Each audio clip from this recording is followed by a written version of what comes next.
주 안에서 사랑하는 성도 여러분, 우리 주 예수 그리스도께서 주님께서 부활하셨습니다. 죄와 사망의 권세를 정복하시고 이기시고 다시 살아나셨습니다. 오늘도 우리는 살아계신 주님을 경배하고 부활의 복된 소식을 듣기 위해서 이 자리에 모였습니다. 여러분, 십자가와 아울러 부활은 기독교의 복음의 핵심이지요. 만약 예수님께서 부활하지 못하셨다면 십자가의 죽음은 죄와 사망에 굴복한 패배일 수밖에 없습니다.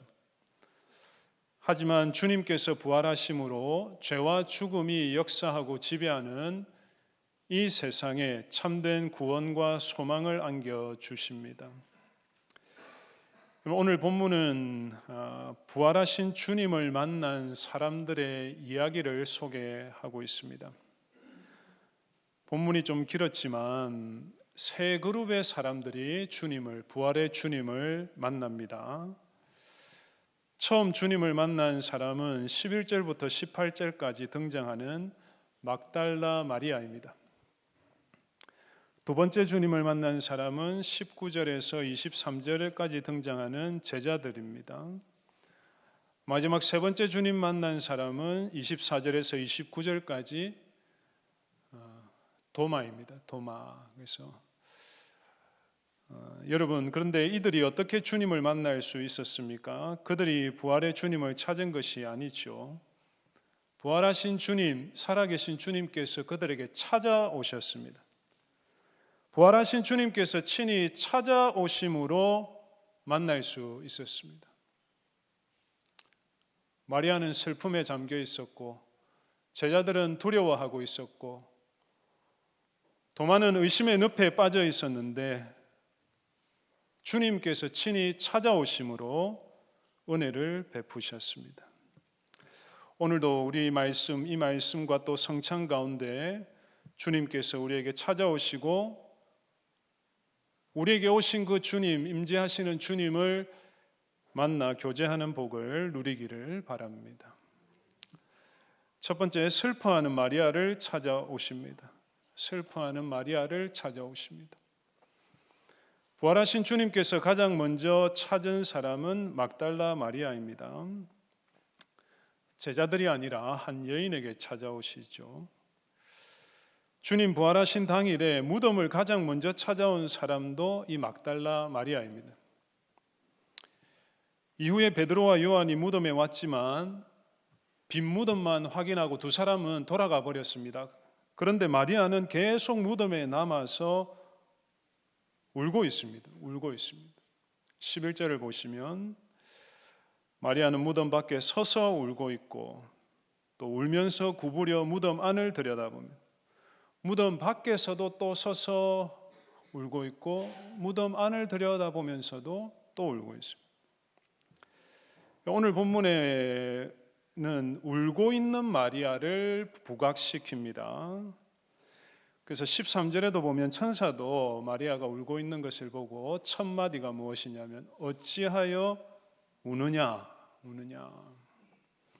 15절에 예수님도 마리아에게 나타나셔서 여자여 어찌하여 울며. 마리아는 울고 있습니다. 슬픕니다. 눈물 짓고 있습니다. 그 이유가 무엇인가요? 주님의 시신이 사라졌기 때문이죠. 그 2절에도 보면 사람들이 주님을 무덤에서 가져다가 어디 두었는지 알지 못하겠나이다.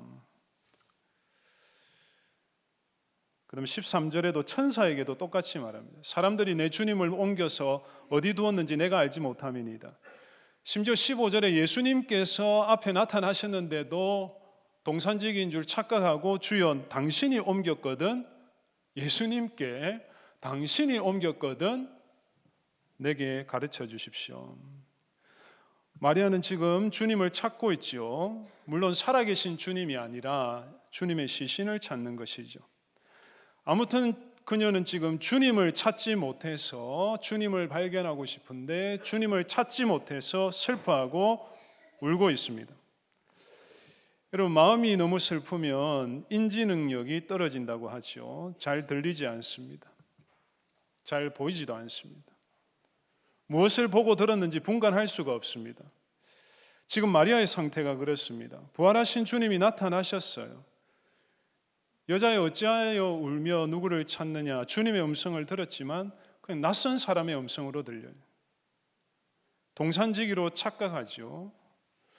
주님이 눈앞에 바로 계신데도 주님이신 줄 알지 못할 정도로, 알아차리지 못할 정도로 깊은 슬픔에 잠겨 있습니다. 근데 이런 마리아를, 슬픔에 잠긴 마리아를 주님 외면하지 않으시고 찾아오시죠. 만나 주십니다. 주님을 찾지 못해서 울고 있는 마리아, 그 마음에 슬픔이 가득한 마리아 찾아오셨습니다. 주님께서. 16절이 그 장면인데요. 예수께서 마리아야 하시거늘, 마리아야 하시거늘. 마리아를 인격적으로 아시고 부르시는 주님의 음성이 들렸지요. 마리아야, 마리아야. 이 한 말씀, 이 한 음성으로 마리아의 슬픔이 그칩니다. 기쁨이 찾아옵니다. 요한복음 10장에 보면 예수님께서 양과 목자의 비유를 말씀하십니다. 목자는 양들의 이름을 각각 한 마리 한 마리 그 이름을 알고 부르면 양들은 목자의 음성을 듣고 따라갑니다. 지금 부활하신 주님께서 그 목자의 음성으로 마리아를 부르시죠. 마리아야, 마리아야.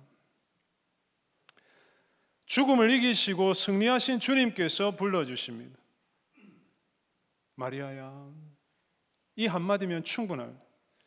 익숙한 목소리. 마리아야 부르니까 마리아가 알아차렸어요. 주님이시구나. 주님 살아나셨구나. 그 음성을 듣는 순간 마리아의 영적인 눈이 열린 것이죠.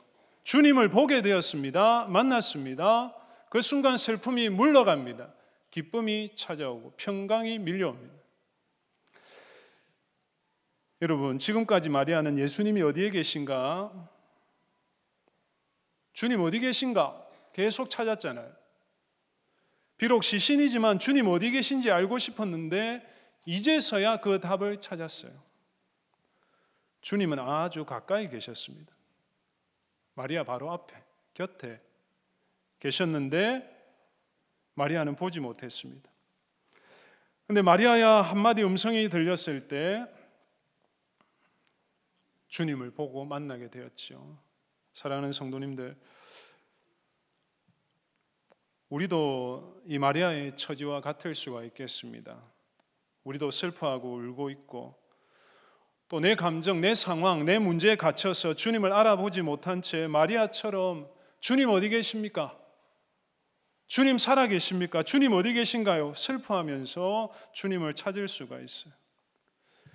근데 살아계신 주님은 그런 우리를 내버려 두지 않으시고 찾아오시죠. 어떻게 찾아오십니까? 주님의 음성으로 찾아오십니다. 불러주십니다. 물론 마리아야 불러주신 것처럼 우리에게 우리의 이름을 불러주시지는 않습니다. 아무개야, 아무개야, 아무개야, 그 소리 마리아가 들었던 그 음성으로 불러주시지는 않습니다. 그러나 양이 목자의 음성, 양의 이름을 부르는 목자의 음성을 듣고 알아차리듯이 주님의 양된 백성들, 우리들은 나를 아시고 말씀하시는 주님의 음성을 들을 수가 있습니다. 그래서 그 주님의 음성이 들리는 순간, 알아차리는 순간 알게 되죠. 우리의 믿음의 눈이 열려서 아, 주님 나와 함께 계시는구나. 내 안에 계시구나. 나를 떠나지 않으시고 나를 지켜주시는구나. 슬픔이 물러갑니다. 기쁨과 위로가 찾아오는 것이죠. 사랑하는 성도님들, 혹시 우리 가운데 참 삶의 무게가 너무 무거워서 또 힘들어서 슬픔 가운데 울고 있는 분 계신가요?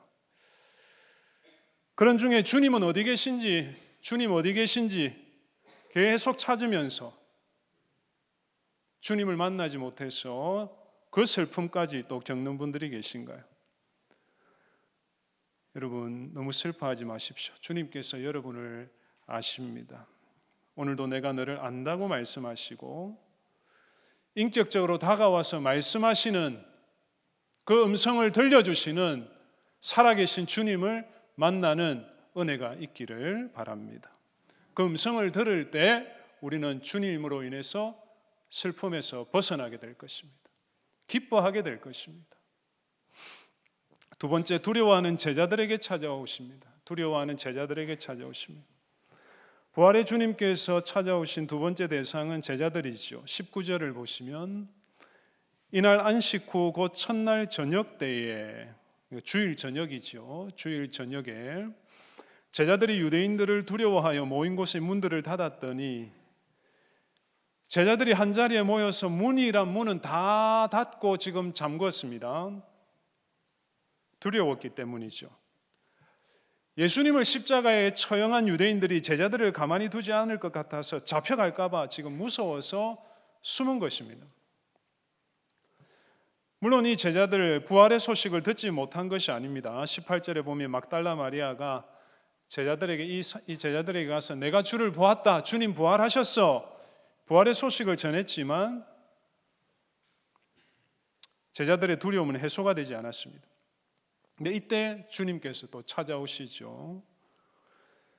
예수께서 오사 가운데 서서 이르시되 너희에게 평강이 있을지어다. 두려워 떨고 있는 그 제자들, 모든 문을 다 걸어 잠그고 닫고 마음의 문조차도 다 걸어 잠그고 있는 그 제자들, 세상과 단절되어 있는 그 제자들, 두려움으로 인해서 그들 한가운데 서시고 평강의 인사를 건네십니다. 너희에게 평강이 있을지어다. 두려움을 평강으로 바꾸시죠. 두려움을 몰아내시고 평강을 주십니다. 오늘 본문의 예수님은 같은 인사를 두 번 더 하시죠. 21절에 제자들을 파송하시면서 또 너희에게 평강이 있을지어다. 세상으로 나아가는 두려워할 수 있는 제자들에게 다시 한번 두려워하지 말라고 평강의 복을 주시고 26절을 보면 일주일 뒤에 도마에게 찾아오실 때도 한 번 더 너희에게 평강이 있을지어다. 여러분, 이것은 단순한 인사가 아닙니다. 이 평강은 부활하신 주님께서 주시는 복입니다. 평강의 복을 주셔서 두려움을 이기게 하시죠. 예수님은 고난을 앞두시고 이 평강을 주시겠다고 말씀하셨습니다. 평안을 너희에게 끼치노니 나의 평안을 너희에게 주노라. 내가 너희에게 주는 것은 내가 너희에게 주는 평안은 세상이 주는 평강과 같지 않다. 너희는 마음에 근심하지도 말고 두려워하지도 말라. 주님의 평안을 주시겠다는 것이죠. 세상이 주는 평안과는 다릅니다. 여러분, 이 세상에 참된 평안이 있나요? 참된 평강이 있습니까? 이 땅에? 사람들은 힘과 권세를 가지고 자기만의 아성을 쌓아서 평강을 확보하려고 하죠. 평강을 누리고 지키려고 합니다. 이 평화를 누리기 위해서 내가 더 강해져야 한다고 생각하고 악착같이 살아갑니다. 나라들도 보십시오. 전쟁을 억제하고 평화를 유지하기 위해서 어떻게 하나요? 군사력을 증강시켜야 한다고 하죠. 할 수 있으면 핵을 가지면 더 좋습니다. 힘에 의한 평화이죠. 힘에 의한 평화. 이 평화 언제 깨어지고 파괴될지 알 수 없습니다. 지금 우리가 실감하고 있지 않습니까? 여러분, 아무리 평안하다 한들, 이 땅에서 평강을 누리는 사람이라고 한들 죽을 수밖에 없는 인생이, 죽음을 피할 수 없는 인생에게 무슨 참된 평강이 있겠습니까? 여러분, 세상의 평안은 가짜 평안이요, 거짓 평강이에요. 죄와 죽음이 왕노릇하는 이 땅에서는 평강의 시대가 올 수 없고 평강의 나라, 평화의 나라는 실현될 수 없습니다. 하지만 참된 평강을 우리에게 주시는 분이 계십니다. 예수님이시죠. 예수 그리스도만이, 부활하신 주님만이 우리에게 참된 평강을 주십니다. 왜냐하면 예수님은 이 세상에서 평강을 앗아가는 모든 주범들, 원인들을 제거하셨기 때문에, 승리하셨기 때문에. 예수님은 누구도 제압하지 못한 죄와 죽음을 완전히 꺾으시고 정복하셨습니다. 사탄의 머리, 아무도 이기지 못하는, 모든 인류가 패배하는, 아담의 후손들이 굴복하고 마는 이 사탄의 머리, 마귀의 머리를 박살내시고 승리하셨습니다. 그러므로 여러분, 이 평강이 있을지어다라는 말은 단순한 인사가 아닙니다. 부활하신 주님, 승리하신 주님께서 주시는 놀라운 선물입니다. 주님께서 오늘도 주님의 몸을 이루어서 주님의 이름으로 모인 우리들에게 찾아오셔서 이 평강을 누리게 하십니다. 사랑하는 성도님들, 제자들 두려워하고 있었죠. 우리에게도 두려움이 있습니다. 그래서 이 평강이 필요합니다. 각자 두려워하고 낙심하고 좌절하는 이유가 있을 것입니다. 마음의 두려움은 다른 사람은 몰라요. 고립감을 느끼게 하죠. 경제적으로 불안하고 가난해지고 질병으로 인해 두려워하고 사람들에게 받은 상처, 쓴말 한마디, 불확실한 미래에 대한 걱정이 눈앞을 가립니다. 세상을 살아갈 자신이 도무지 없어서 두렵고 불안할 수도 있습니다. 두려움에 갇혀서 제자들처럼 세상에 대해서, 사람에 대해서 마음의 문을 다 걸어 잠그고 외로움과 우울감에 시달릴 수도 있습니다. 그런 우리들에게 부활의 주님께서 오셔서 평강의 복을 주십니다. 오늘 부활주일에 모인 우리 가운데 주님께서 친히 오늘 말씀으로 찾아오셔서 너희에게 평강이 있을지어다. 너희에게 평강이 있을지어다. 두려워하는 마음, 분노하고 슬퍼하는 우리의 마음을 평강의 손길로 덮으시고 다독여 주십니다. 마음을 닫았던 그 닫았던 마음의 빗장을 여시고 평강으로 채워주십니다. 여러분, 믿는 사람, 신앙이 좋은 사람은 두려움이 없습니까? 불안과 우울을 느끼지 않습니까? 아니죠. 우리 각자 자신의 이유로 두려워합니다. 불안하고 외로움과 고립감을 느끼며 살고 있습니다. 그런데 그것이 잘못이 아니에요. 그 잘못이 아닙니다. 예수님을 보십시오. 예수님 제자들에게 오셔서 꾸짖지 않으십니다. 마리아에게 내가 살았다는 소식을 들었음에도 여전히 두려워하고 있느냐? 왜 겁쟁이처럼 무서워하느냐? 왜 믿음이 없느냐? 꾸짖지 않으시죠. 찾아오셔서 그 가운데 서서 평강을 주십니다. 두려움을 벗겨주십니다. 두려움을 잠재워 주십니다. 오늘도 눈을 들어 주님, 부활하신 주님, 살아계신 주님을 바라볼 때에 이 평강의 은혜 아래 거할 수 있기를 바랍니다. 네. 세 번째, 의심하는 도마에게 찾아오십니다. 의심하는 도마에게 찾아오십니다. 부활하신 주님 찾아오신 세 번째 사람 도마입니다. 도마의 의심을 믿음과 확신으로, 고백으로 바꾸시기 위해서 주님께서 찾아오십니다.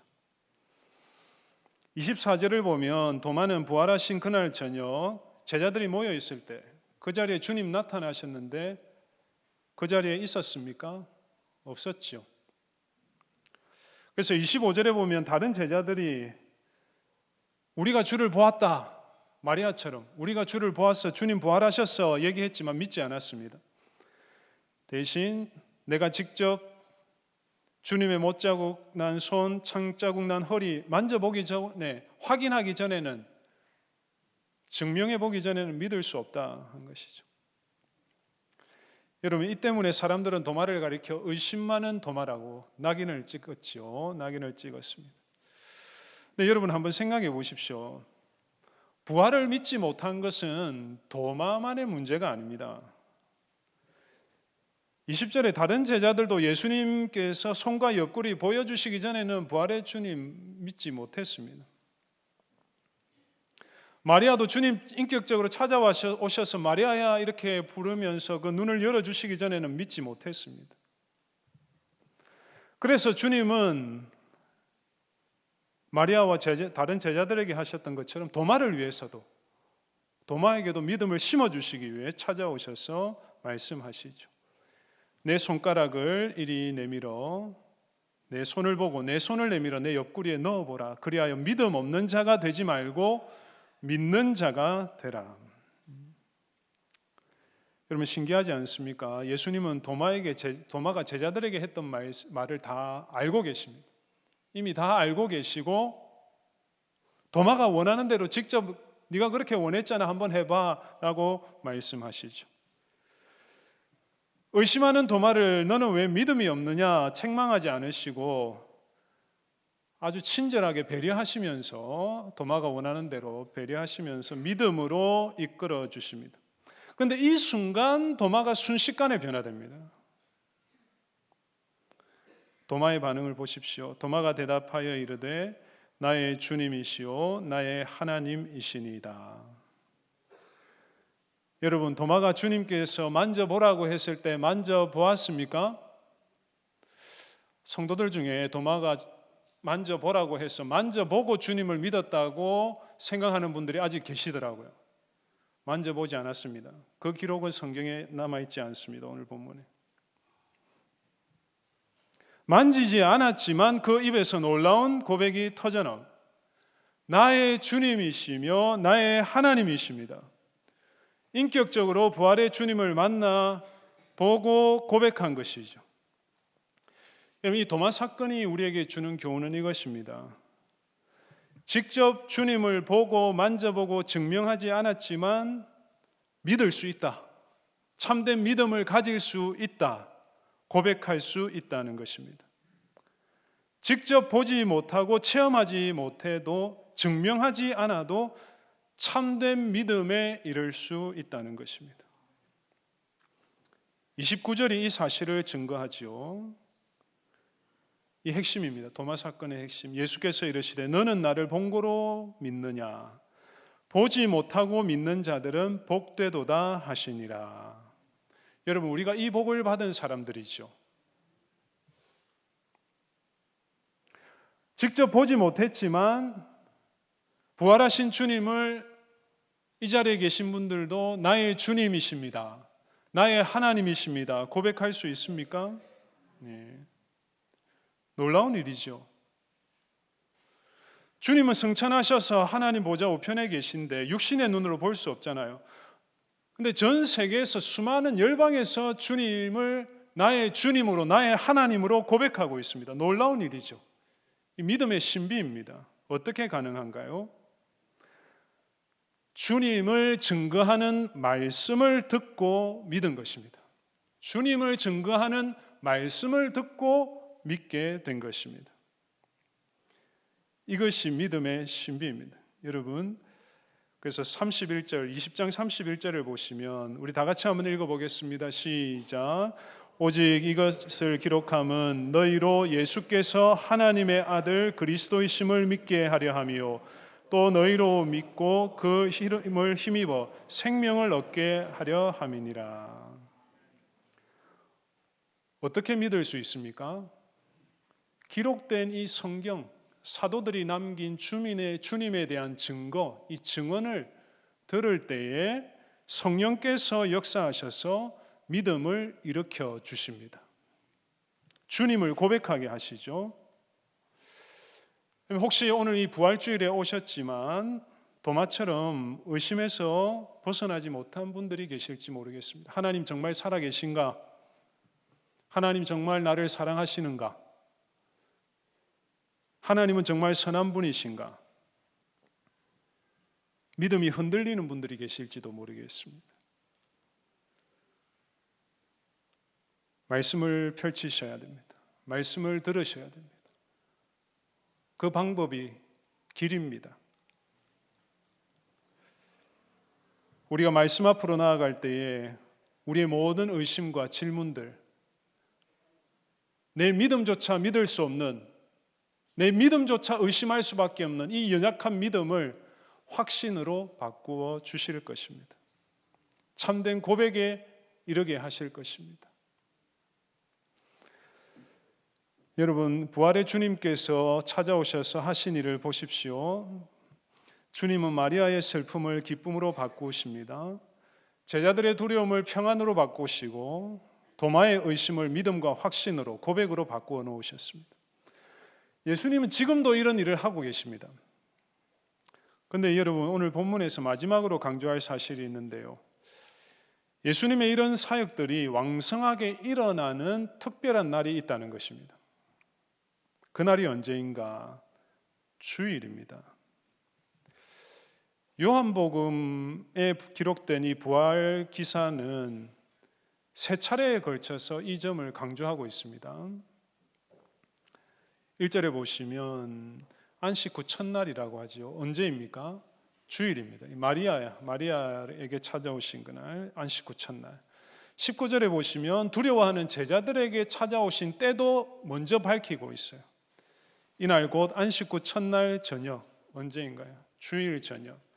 그래서 요한복음을 처음 받았던 성도들은 저녁에 모여서 예배드렸어요. 왜냐하면 그때 당시는 아직 주일 예배, 주일이 휴일이 아니었기 때문에 주일 낮에 일하고 생활하면서 주일 저녁에 모여서 예배드렸습니다. 26절에도 보면 여드레를 지나서라고 말하는데 도마에게 찾아오셨을 때 이 여드레도 정확한 의미는 일주일 후에라는 뜻입니다. 일주일 후에. 그래서 영어 성경 가지고 계신 분들은 보면 a week later라고 이렇게 한 주간 뒤라고 번역을 해 두고 있습니다. 무슨 말이냐? 도마에게 찾아오실 때도 또 주일에 나타나신 것입니다. 여러분, 도마는 일주일 전에 주님께서 제자들에게 찾아오셨을 때 그 자리에 없었다고 했죠. 그 자리에 없었습니다. 근데 일주일 후에 도마가 제자들과 함께 있는 그 자리에 찾아오셔서 도마의 의심을 확신과 고백으로 바꾸십니다. 여러분, 이렇게 요한복음은 주일에 찾아오신 예수님, 주일에 예배 가운데 성도들의 모임 가운데 찾아오시는 예수님을 강조합니다. 찾아오셔서 그 슬픔을 기쁨으로, 두려움을 평강으로, 의심을 확신으로 바꾸신다는 것이죠. 여러분, 물론 부활하신 주님을 우리가 주일에만 만나고 또 교제하지는 않습니다. 1년 365일 우리는 개인적으로 주님을 묵상하고 말씀과 기도로 또 교제할 수 있습니다. 하지만 그럼에도 불구하고 예수님은 특히 이 주일에 이 지상에서 주님의 몸을 이루어서 한자리에 모여있는 주의 백성들 가운데 찾아오시기를 매우 기뻐하십니다. 주일 예배 가운데 임재하셔서 우리의 슬픔을 기쁨으로 바꾸십니다. 두려움을 평강으로, 연약한 믿음을 굳건한 믿음으로 세워주십니다. 그러므로 사랑하는 성도님들, 주일 예배 참으로 중요합니다. 주일 예배에서 멀어지면 안 됩니다. 주일 예배에서 멀어지면 하나님과 멀어질 수밖에 없어요. 의심과 불신의 늪에 빠질 수 있습니다. 세상에서 겪는 온갖 두려움, 분노, 슬픔 그냥 고스란히 안고 버티면서 내 힘으로 살겠다는 것이죠. 그렇게 살지 말라는 것이죠. 주님께서 주일마다 이 예배의 자리에 찾아오셔서 성령과 말씀으로 찾아오셔서 우리를 새롭게 해 주실 것입니다. 우리의 슬픔과 두려움, 의심은 다 걷어내시고 기쁨과 평강과 믿음의 복을 주실 것입니다. 그래서 주일마다 모여서 이 은혜를 누리고 참 두렵고 슬퍼할 일이 너무 많은 이 세상에서도 이 은혜를 힘입어 담대하게 살아가는 우리 모든 성도들 되시기를 바랍니다.